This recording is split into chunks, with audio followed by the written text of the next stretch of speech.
Bill passed? Yeah! All right. You going to go in and talk to some legislators today? Yeah! All right, good.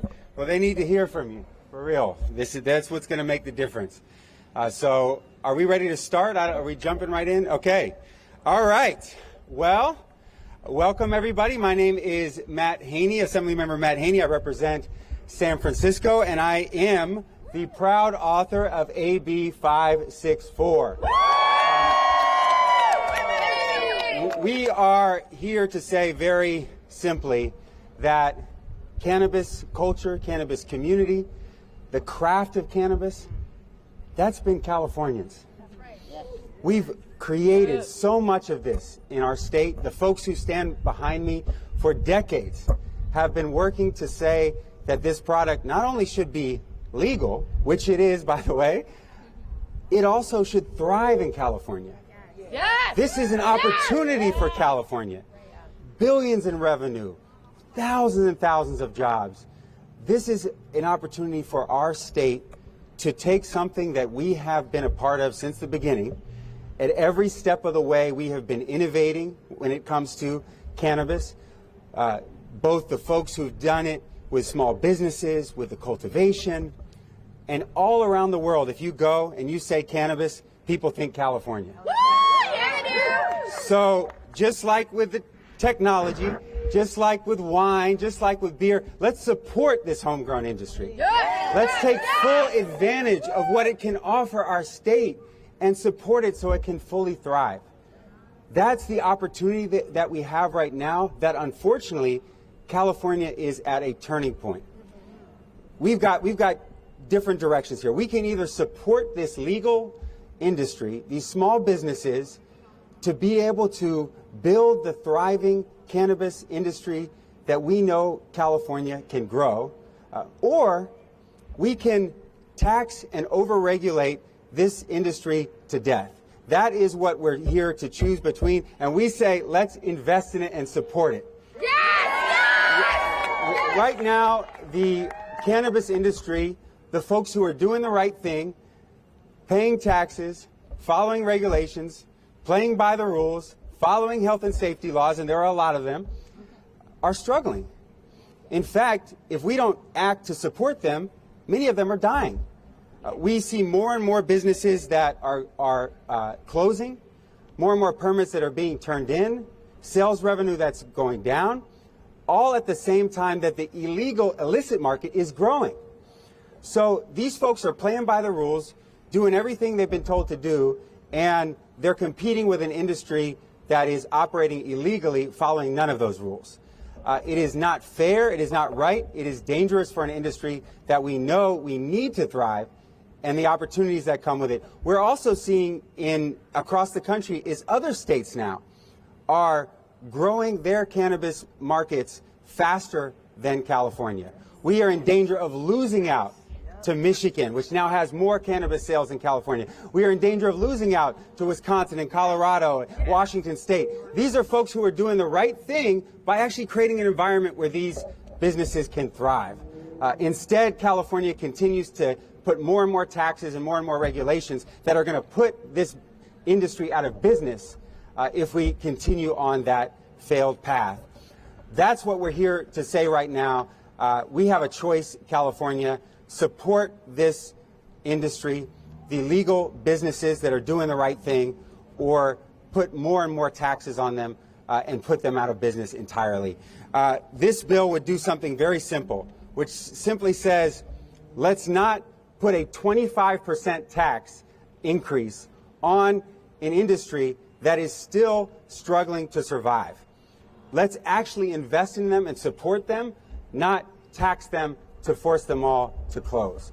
It's not a sustainable approach if we really want this industry to thrive and for the revenue that's going to come for it for our state if we keep on putting more and more taxes at a time right now where these businesses in this industry are really just trying to find a way to compete with an environment that is not fair to them, where the illegal illicit market is still growing. This is not the time to put a 25% tax increase on this industry. California should lead on cannabis.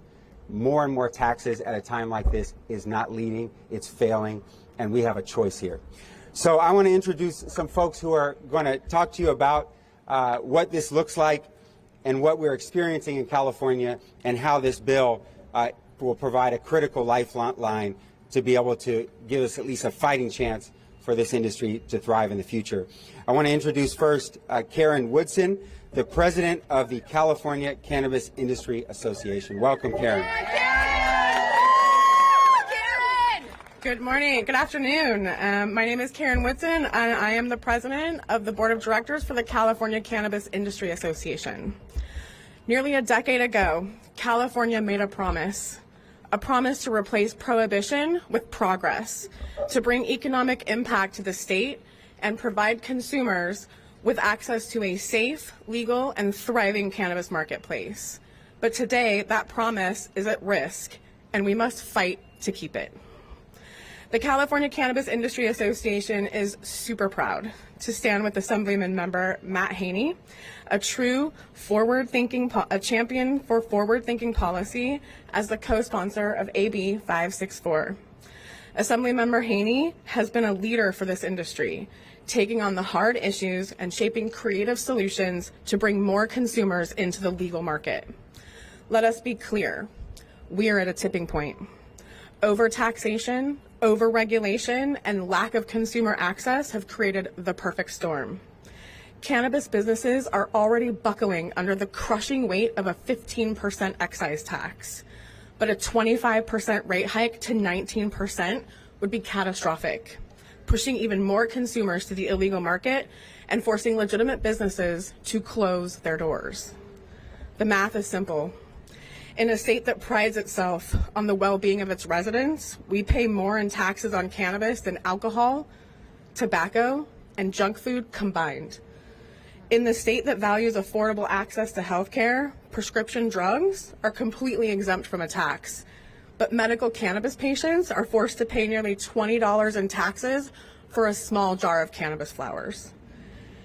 In a state where voters overwhelmingly approved legalization and that set the standard for quality in agriculture, nearly 2/3 of cannabis is still sold illegally, untested, unregulated, untaxed, and unchecked. Imagine for a moment if 60% of alcohol sales in California were bootlegged. The legislature and the lawmakers would act tomorrow. The same urgency is needed and must be applied to cannabis. We are not asking for special treatment. We are asking for a fair shot. This industry creates jobs, generates revenue, and uplifts communities. We are farmers, entrepreneurs, creators, and activists. But above all, we are Californians who believe in what this industry can do. Yeah. If we continue down a pathway that raises taxes, more California-owned businesses will close.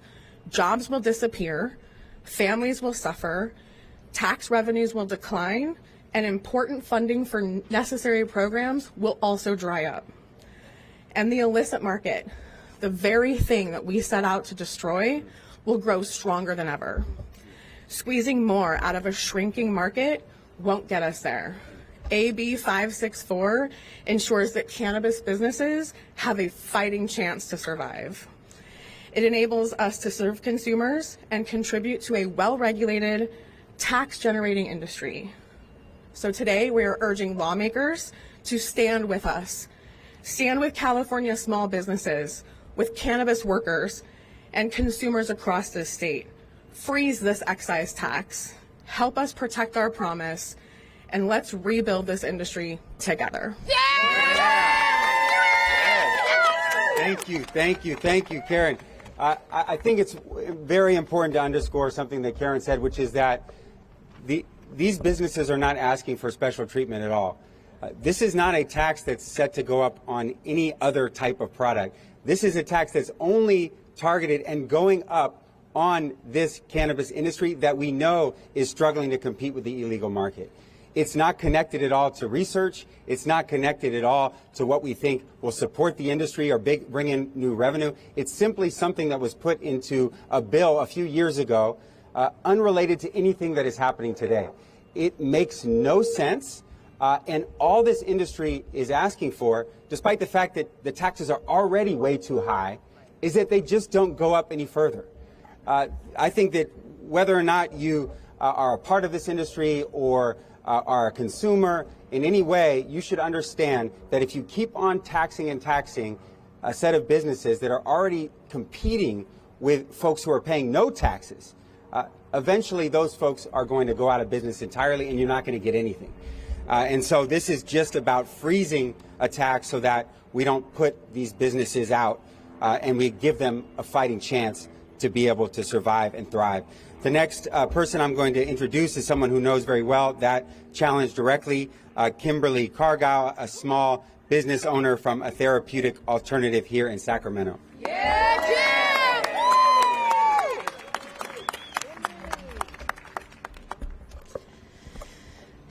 Hello, everyone.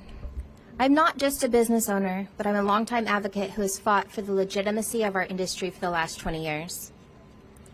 The Department of Cannabis Control's 2024 market report estimated that the illicit cannabis market produced 11.4 million pounds last year, while the licensed market only produced 1.4 million pounds, making the illicit market 10 times larger than the legal market and ironically 10 times easier to do business in.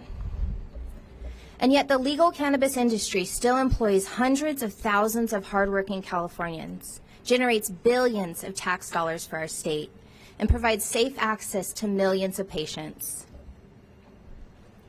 Over the past 5 years, I've personally witnessed as hundreds of cannabis businesses have been forced to close their doors because they simply can't remain sustainable under the pressure of high regulatory costs and unjust taxation.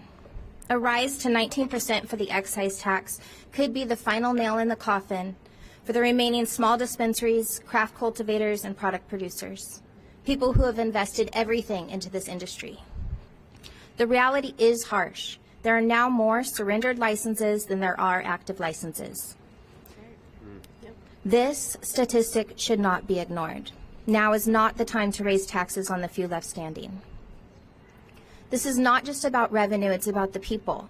It's about the farmers who have cultivated this plant for generations. It's about the small dispensaries that work so hard every day to bring safe lab-tested products to patients and consumers. It's about the workers who deserve job stability. And most of all, it's about the patients. It's about the patients who could no longer afford safe lab-tested cannabis from licensed dispensaries because the cost has become unbearable. Yes. Yes. Yes. Yes. Supporting Assembly Bill 564 supports the voters' will of Californians. It supports small businesses, jobs, and consumer safety. It supports the integrity of a legal market we have all fought to create. Please stand with me and support AB 564. Thank you. Yeah. Thank you so much. Thank you so much, Kim. You know, when folks voted to fully legalize cannabis for adult use in California, they did it because they wanted us to support moving from a prohibition to full legalization and access. What we know in our state is that hasn't happened yet because the growth of the illegal illicit market is still there. And not only are they not paying taxes, they're not often paying fair wages, they're not following health and safety laws, they're not ensuring access. And so if we want to fully actualize the mandate of the voters, we have to support the folks who are playing by the rules. The small businesses, the growers, the entrepreneurs, the ones who are following all of the laws that we've passed here. And we are violating that mandate and violating that trust if we continue to put tax after tax on them and put them out of business. I want to introduce our last speaker, who is an employee at Embark, Octavia Crockett. Welcome, Octavia.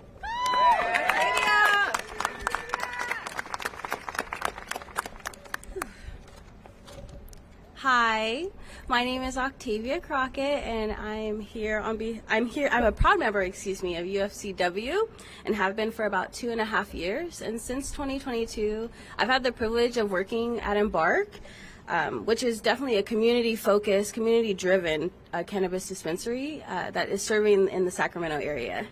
I love what I do, and I'm so grateful for this opportunity to speak up. And today I am here on behalf of countless other cannabis workers to support solution-oriented legislation like AB 564.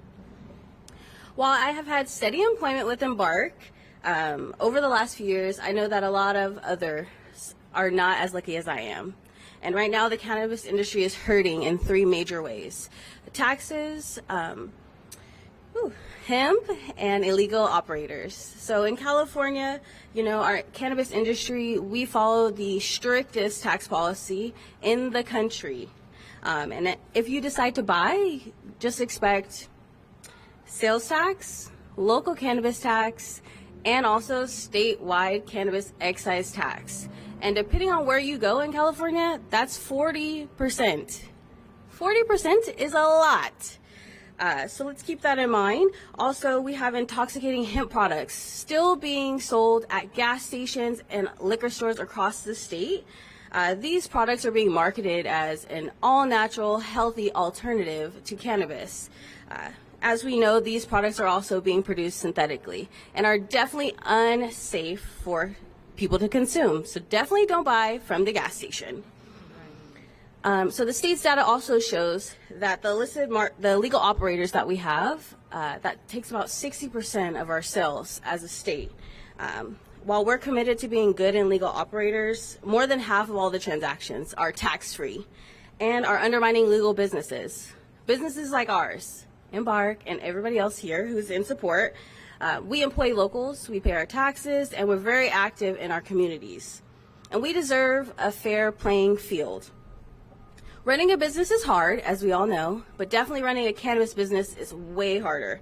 And it's becoming increasingly impossible for us to do better in these conditions.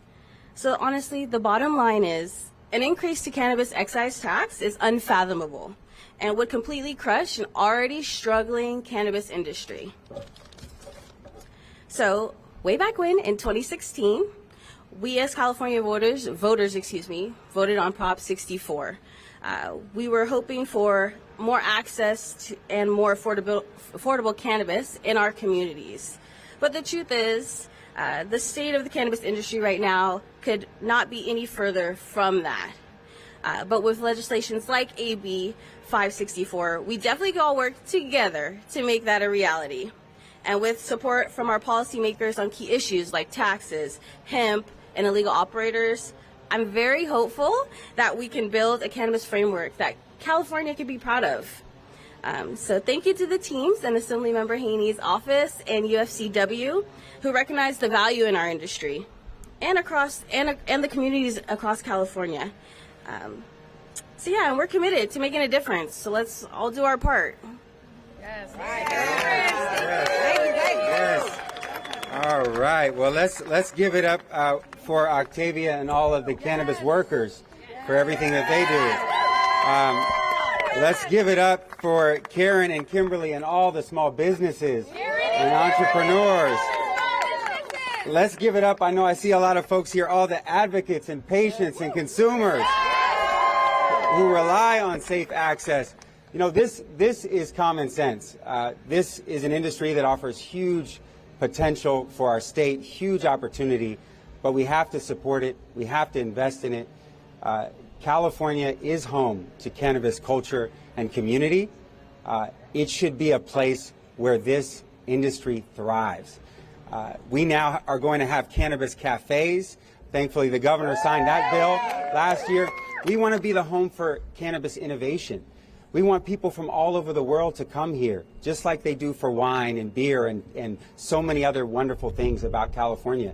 But if we don't support these folks, all of that is going to go to other states, and it's going to continue to go to the illegal illicit market, which does not pay taxes and does not follow the rules that these folks do. So we've got to get this bill passed. I'm committed to doing it. I know the folks here are committed to doing it. And the last thing I want to say is there was a vision of what California's system of legal cannabis was going to provide for our state. And it was also about investing in communities that were negatively affected and attacked by the war on drugs.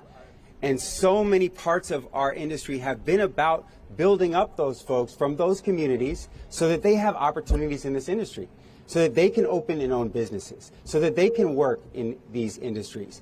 And we're also attacking them when we put taxes like this on these folks. We are shutting out the people that these industry and these businesses are built to support. Probably unlike any other industry in our state, this one is built for and designed for equity and access. And yet this is the one that we're going to tax out of existence. It makes no sense. It's dangerous because it empowers those who are not following the rules.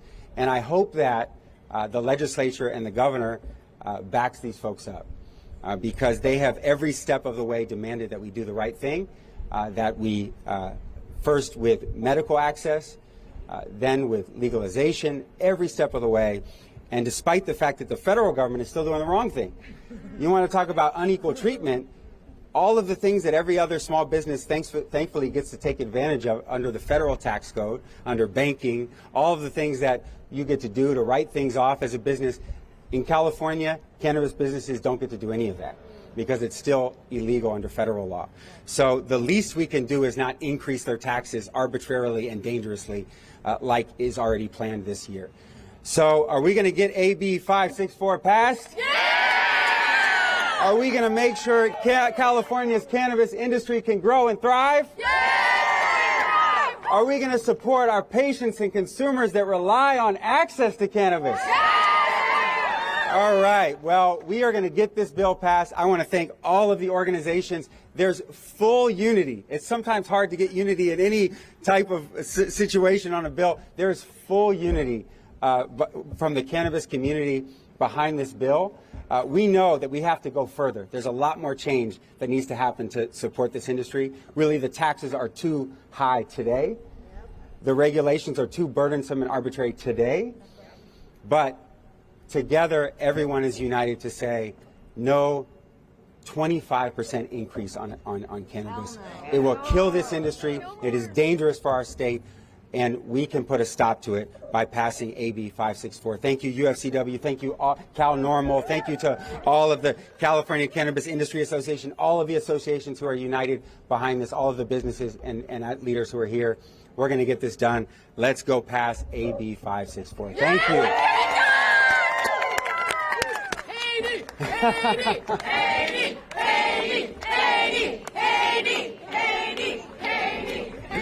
Thank you, thank you, thank you.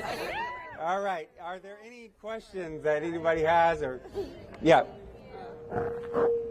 Things like this that have a financial impact on behalf happen through the budget rather than a bill. Have you had any conversations with your colleagues in the legislature about pushing those as a priority in the budget talks or preliminary discussions on the numbers? We'd love to see this done as soon as. The question is that things like this that have a fiscal impact are often done through the budget process, and whether we've started a conversation with my colleagues or with the governor about doing this through the budget process. Let's be clear: the tax is supposed to go up automatically in a few months. We don't want to see that happen. So the quicker that this can get done, the better, to stop that increase from ever happening. I hope that the governor sees how urgent and desperate this situation is, how dangerous and devastating it would be to see this tax go up automatically, and that we have his support in stopping it altogether in July. So he has another opportunity to do that. We hope to see that. And it's possible that that could happen when he puts out a revised budget. I've also opened up a conversation with my colleagues. I sit on the budget committee. I've spoken to the budget chair about us and the Speaker's office about this also being addressed within the budget process between the legislature and the governor. But we're going to move forward with urgency and demonstrate how necessary this is, how broad the support is for it, and organize in every way we can to stop this huge tax increase. So, of course, we hope the governor announces tomorrow that, that this isn't going to happen, or the legislature and the governor agrees as part of the budget process to stop the increase. But this bill will move forward, and if it doesn't happen in that way, we're going to get this bill passed, and hopefully he'll sign it into law. Any comment about the opposition that you're facing from your groups that benefit from the tax revenue, given the potential hurdle? Yeah. Well, if we the groups that benefit from the tax revenue and how we're approaching that, and what our view is on that. Well, if we keep taxing these businesses, there isn't going to be any revenue, and there's a lot of evidence that these taxes are putting folks out of business, which means less revenue for everyone. This increase in taxes is not going to bring more revenue. It'll actually bring less revenue because it'll put folks out of business. And it's deeply unfair to the groups that do critically important work that they rely on a source of revenue that is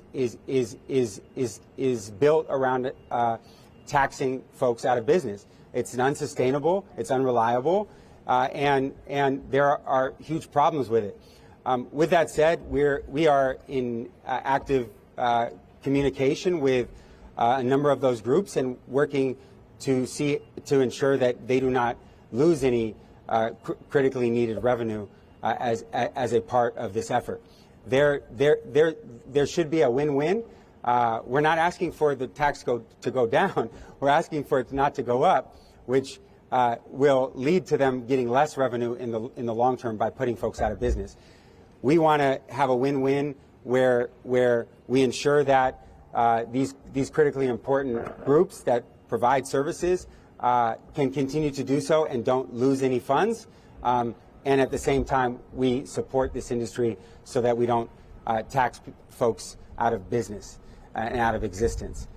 There is a win-win that we can have here, and we're in active communication with those groups to see how we can ensure that they don't lose any revenue as a part of this process.